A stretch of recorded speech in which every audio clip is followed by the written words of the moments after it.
Many things we could say about literature review in NVivo, but I'm going to restrict myself to one more, and that is the use of the framework matrices. Okay, so I'll just call it test 3. Here I'm going to select my papers.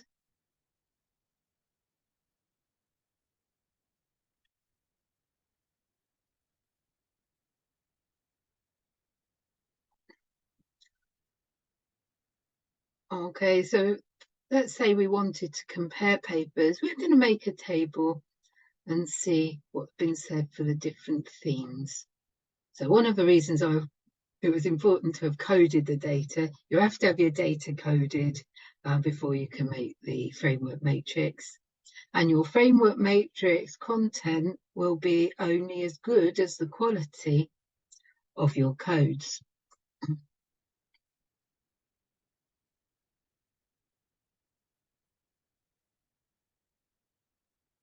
Okay, so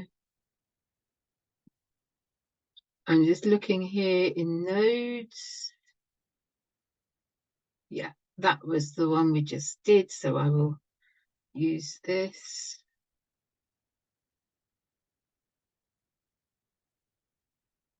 Here.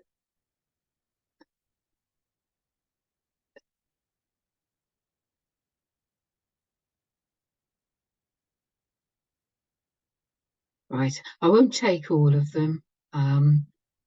One of the ways you can use the framework matrices is towards the end of a study where you've got certain codes or certain aspects of the literature that you wish to display. And if you're thinking about reproducing this as a table, you can't have too many columns, otherwise it would just become wieldy and not be readable. The other way you can use it is more as a tool, a thinking tool for yourself. I'm just picking up a few.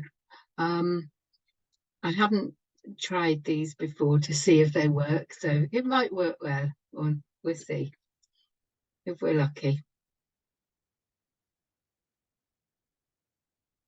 So the framework matrix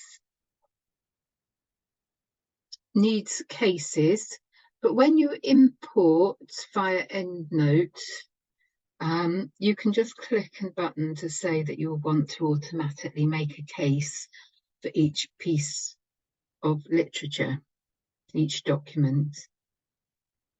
If you've not come in via EndNote, then you might need to do that yourself. So what I have here, I've got the rows being the names of the articles that I selected to go in, and the columns, the themes. Now the data appears alongside, so the data that's relevant to those particular themes and those particular papers is all here. And I can just use it by reading it and making my notes about it in the right column. Or I can click on that table and press auto summarize. And we've got 6 summaries that have been modified. What that has done has to take those codes and it's added that coded data to the table.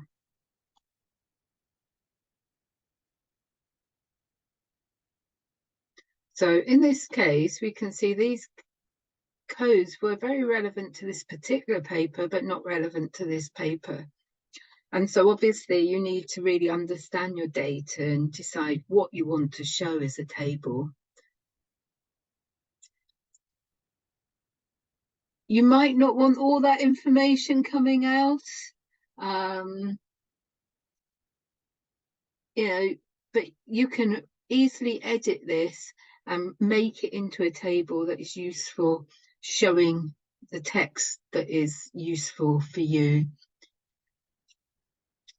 So I would say you wouldn't expect a framework matrix to produce a table that you can simply click on and copy and paste into your final report.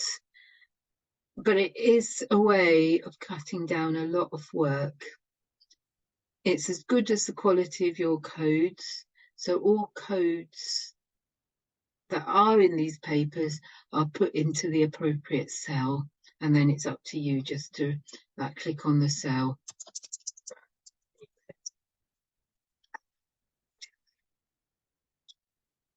And the other thing is we can right click and then export that matrix. It will become an Excel sheet and store it where relevant, so in your P drive probably, and save that. So there's actually a lot we can do with literature. And I've just shown you a taster, but I hope that's helpful. The main takeaway is looking at the literature review methodology. So do look up literature review methodology if that is a new concept for you. But also using auto-coding, using framework matrices, and having a dedicated coding frame available. And of course, depending what you want to do with the literature, once you've got to stage 3, those quality papers that are really relevant to your research question, is at that point you might be deciding, yeah, I want to do a thematic analysis. I don't mean the themes that are made from the auto-coding, but say a thematic analysis in the sense you might have applied to your interview transcripts, or discourse analysis, etc. So depending what your research question is. So much you can do, and do use the folders, making new folders as a way of keeping that process transparent and keeping that your data organised.